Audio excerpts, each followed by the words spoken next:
Coupe du Monde. Espagne-Chili d'un côté, Honduras-Suisse. Ce sera en direct sur la 1 également. Bonjour Stéphane. Bonsoir Benjamin.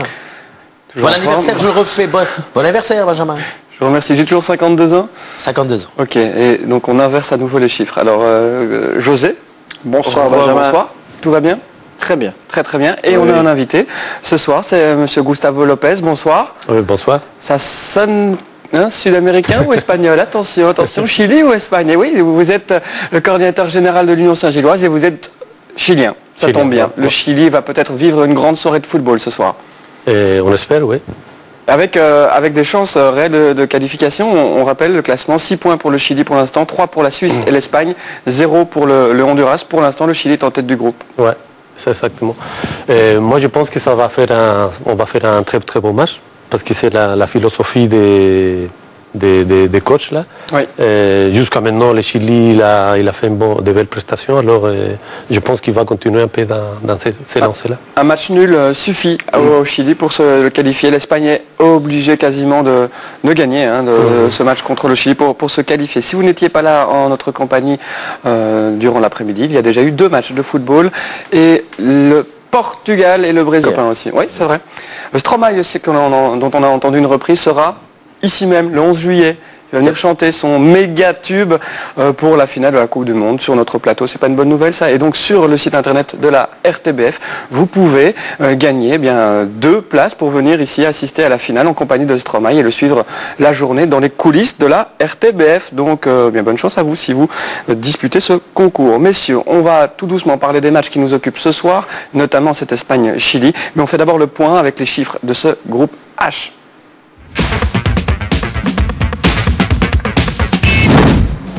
David Villa a franchi un cap important face au... Oui, justement, Gustavo, c'est peut-être le problème du Chili. En cas de victoire espagnole ce soir et de la Suisse contre le Honduras, les 3 équipes seront à 6 points. La différence de but sera donc primordiale. Et ils ont raté beaucoup d'occasions dans les 2 victoires 1-0. Ouais. Bon, ça c'est un peu un des points faibles de l'équipe chilienne, mais bon, il faut aussi reconnaître qu'on a joué toujours face à des équipes qui se sont fort renforcées en défense. L'Espagne a eu les mêmes problèmes. Quand vous regardez la position de ballon, les pourcentages de position de ballon de l'équipe espagnole et chilienne, on a 60-70% des positions de ballon. Et on s'est créé énormément d'occasions, mais là, il y a un problème au niveau de la finition. Et on fera les calculs plus tard, à la fin du match. On va aussi parler de votre football et de votre pays en compagnie de René Hidalgo, qui était entraîneur de Wallin cette saison, et Mathieu et Vincenzo l'ont rencontré juste avant la Coupe du Monde. On est en train de faire une belle Coupe du Monde. Et j'espère que ça va continuer. Oui, c'est vrai que ce soir, le rendez-vous est capital, on l'a dit, contre l'Espagne. Si l'Espagne gagne, à tous les coups, l'Espagne passe, mais on ne sait pas encore si elle sera première du groupe, ça dépendra du résultat de la Suisse de l'autre côté. Il y a longtemps qu'ils n'ont pas eu la pression comme ça, les Espagnols. Oui, en d'habitude, ils gèrent, le match nul c'est suffisant, mais là c'est la victoire. Donc là, ils ont la pression, donc je veux dire, comment ils vont aborder ce match? Et regardez, un supporter chilien qui leur met encore un petit peu plus la pression. Regardez ça, Gustavo, c'est pour vous, c'est cadeau. Un petit calico dans les tribunes. Regardez, France out, Italie out, Spain out, déjà. C'est pas trop tôt pour le dire? Ça peut être trop tôt, mais moi je dirais que, sincèrement, je voudrais que tous les 2 passent, parce que ce sont des équipes qui jouent un très bon football et c'est très bien pour le spectacle de la Coupe mondiale en fait. Mais je crains que ce ne soit quasiment impossible ce soir. Bon, si on table sur une victoire de la Suisse contre le Honduras, à ce moment-là, si c'est 1-0, il faudra refaire les calculs. Pour la Suisse, bon, enfin bref, on ne va pas les faire maintenant. Non, mais ça va être compliqué que les 2 équipes passent. En plus, on a déjà eu pas mal de surprises. Ouais. Donc faire des pronostics et s'avancer sur des résultats n'est pas évident pour l'instant. Moi les pronostics j'ai arrêté là. Oui. D'ailleurs sur notre site internet rtbf.be vous pouvez commencer dès maintenant. Il y a un 2e tour pour les pronostics. Vous pouvez commencer maintenant les pronostics et il y a un classement spécifique pour ce 2e tour. Donc amusez-vous, c'est gratuit, c'est ludique et nous ça nous plaît aussi. Steph. Benjamin, une colle, j'en sais pas, j'ai pas la réponse. Au classement mondial, les Chiliens, ils sont 18e. 18e. J'allais le dire, 18e. Non mais pas mal quand même. Donc c'est pas une équipe... Ah oui, non, surtout que 2e des qualifications. Surtout qu'elle était classée 12e dans la zone sud-américaine. Derrière le Brésil à 1 point. Ouais. Alors on a fait un bel parcours. On va parler un petit peu de l'Espagne maintenant, de l'adversaire du soir, champion d'Europe. Les Espagnols, vous l'avez dit Stéphane, en difficulté, ne peuvent pas tabler sur un match nul ce soir. Est-ce que l'Espagne va à nouveau rater un grand rendez-vous, non pas comme à l'Euro, mais comme souvent à la Coupe du Monde? Un petit sujet à ce propos.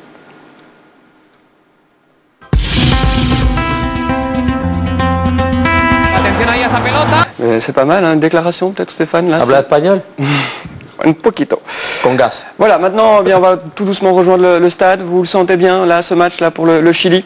Ouais, je suis toujours confiant parce que moi, ce qui me fait confiance, c'est la mentalité des coachs. Je sais qu'on ne va pas changer et ça, c'est quelque chose de positif. Il va toujours essayer de monolopiser les ballons et aller vers le but. Mais il appelle Loco. Il appelle Loco. Le fou. Ça va être particulier. Les deux équipes qui adorent avoir la possession de balle, qui va prendre le dessus? C'est vraiment une des clés du match.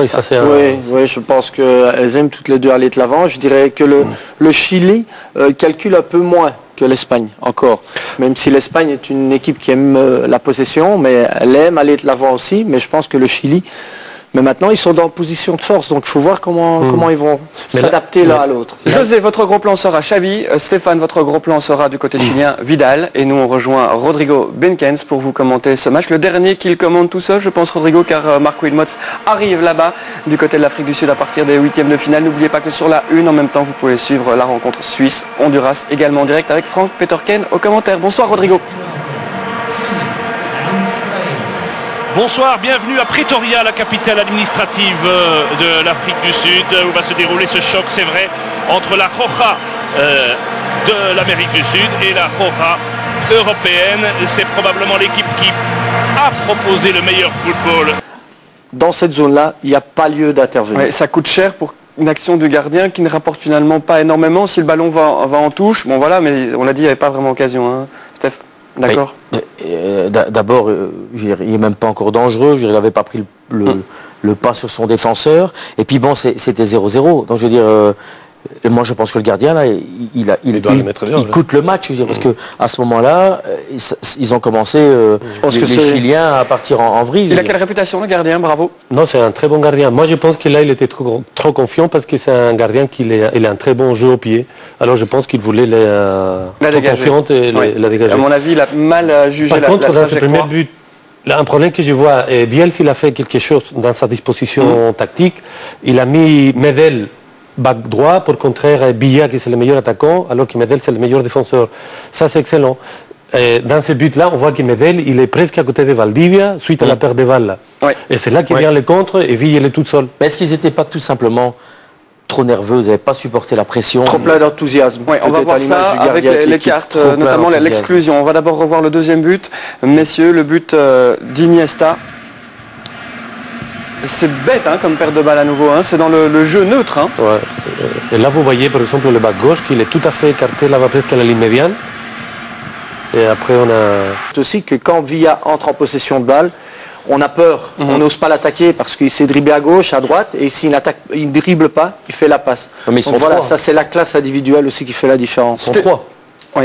Ils sont trois à le regarder. Il n'y a personne qui vient couvrir et l'autre il est tout seul. Stéphane, l'exclusion, votre avis sur l'exclusion d'Estrada? On va revoir l'ensemble de son œuvre, si je peux dire. Mais je pense qu'il était surtout lui. Première carte. Oui, très excité, très nerveux. Celle-là, elle méritait. Elle est méritée. Trop plein d'enthousiasme, celle-là, elle est méritée. Point barre, il n'y a pas photo. Après, on va voir sur le reste. Bon, là, on a vu des gestes qui étaient... J'ai pas compris pourquoi les Chiliens, est-ce que c'est la pression de... Deuxième faute ici. Oui. Bon, il prend pas de carton. Il prend pas de carton. Donc, très honnêtement parlant, c'est triste ce que je dis, mais c'est normal qu'il soit exclu. Je veux dire, déjà là, il devait la ramasser, il l'a pas prise. Et après, sur le contact, sur le duel après... C'est aussi en fin de mi-temps qu'il aurait pu avoir aussi un deuxième carton jaune. Il était déjà averti, ils sont très nerveux, effectivement. On va passer au résumé de Suisse-Honduras. Vincenzo, bonsoir. Bonsoir. Avant de revenir sur vos analyses respectives, José et Stéphane, si on a le temps. Un match moyen, ou comment résumer 45 minutes en 45 secondes, c'est l'objectif et c'est maintenant. Avec Bernardes comme titulaire, il dispute ses premières minutes, le joueur d'Anderlecht comme dans cette Coupe du Monde. Il a fait une bonne première mi-temps, les Suisses une moins bonne, avec un premier ballon ici pour Derdiok qui aurait dû mieux faire. 17e minute, le jeune Derdiok qui est redevenu titulaire pour cette... Frais sur le banc. Oui, frais sur le banc, exactement, avec Nkoufo. C'est Tranquillo Barnetta qui va se créer une deuxième petite possibilité avec cette frappe ici. Le rebond devant le gardien Valdivia d'Ares. Et puis, C'est tout pour les Suisses dans cette première mi-temps. Je me suis quand même régalé avec ce coup franc de Bernardes. On sait qu'il a de la force et de la puissance. 3 pigeons. Ouais, 3 pigeons ou 4, on n'a pas encore l'information off-sud, mais c'est tout ce qu'il y a à dire sur cette faible rencontre. Et donc pour l'instant, le Chili est qualifié, mais un but suisse qualifierait donc la Suisse à ce moment-ci, si ça reste 2-0 du côté de l'Espagne. Xavi, c'était votre gros plan? Ben oui, Xavi, on connaît sa façon de jouer, on connaît, je vais dire, cette dextérité aussi bien sur les phases arrêtées, comme on l'a dit tout à l'heure, concédé assez rapidement. Regardez. Il faut le dire, c'était pas un grand match, mais ils se sont amusés pendant toute la rencontre et ils vont vivre un certain Allemagne-Angleterre, donc ils auront encore l'occasion de vibrer pour leur dernier match. Merci Vincenzo. Allemagne-Angleterre, Espagne-Portugal et puis Gustavo, un petit Brésil-Chili. Vous me disiez pendant la deuxième mi-temps, attention, il faut peut-être quand même essayer d'égaliser parce que le Brésil, mentalement, c'est peut-être pas l'idéal pour le Chili. Non, c'est pas l'idéal. Bon, comme Stéphane le dit, c'est un peu la bête noire. Surtout qu'on a eu plusieurs confrontations depuis l'histoire de football. Alors souvent on était battus parce que sont plus forts. Sont plus forts. C'est un pays beaucoup plus grand. C'est une culture de football. Mais avec l'équipe chilienne, maintenant on peut s'attendre à tout. Surtout Ah oui, vous avez avec fait douter les Espagnols et pourquoi pas les Brésiliens? Alors on a normalement l'analyse du but chilien qui est arrivée un petit peu plus détaillée. Si on peut la recaler dans quelques instants, on la reverra parce que c'est assez similaire au deuxième but espagnol. Hein. On va revoir ça dans quelques minutes. Sinon, José, ben voilà, le premier tour est terminé. Il y a 2 surprises. Ce sont les 2 finalistes de 2006 qui sont éliminés. Mais on se posait beaucoup de questions sur ces 2 équipes-là avant le début de la Coupe du Monde. Oui, c'est ça. Bon, on ne va pas revenir sur le parcours difficile de la France déjà en qualif. Maintenant, on sait que les qualifications et la compétition propre à la Coupe du Monde, c'est 2 choses différentes. Mais c'est vrai qu'on s'attendait toujours à un sursaut parce que la qualité individuelle est telle que voilà, on pensait quand même qu'ils étaient capables de passer. Bon, moi je dis, globalement, moi ce que cette Coupe du Monde m'a apporté jusqu'à présent, eh bien, j'ai été séduit justement par ces équipes, je dirais telles que le Mexique, telles que le Chili, tels que le Paraguay, l'Uruguay, donc ces équipes sud-américaines qui font à la fois preuve de qualité individuelle, de qualité mentale exceptionnelle, collective, et alors fraîcheur, je vais dire, et alors le reste qui n'a rien à voir avec le terrain, mais qui est tellement coloré, c'est les tribunes et ces gros plans. On en aura un bientôt, si vous êtes patient, vous José, vous chers téléspectateurs, dans 2 minutes on termine avec le plan public du jour qui est magnifique aujourd'hui. Oui. Stéphane, quelle est l'équipe qui vous a le plus séduit, vous, depuis le début de la Coupe du Monde?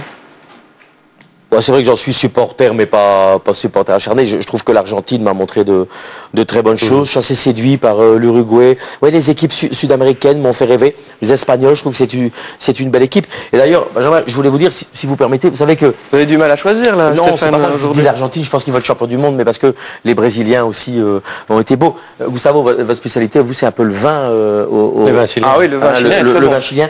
Nous, on a autre chose en Belgique. On a aussi, vous savez, aujourd'hui, c'est l'anniversaire de Benjamin et... bon, vous savez, c'est l'anniversaire de Benjamin, donc je voulais fêter son anniversaire. C'est gentil, c'est vraiment super gentil. Je pense qu'on va lui ramener j'ai un petit présent, je pense, pour vous, Benjamin.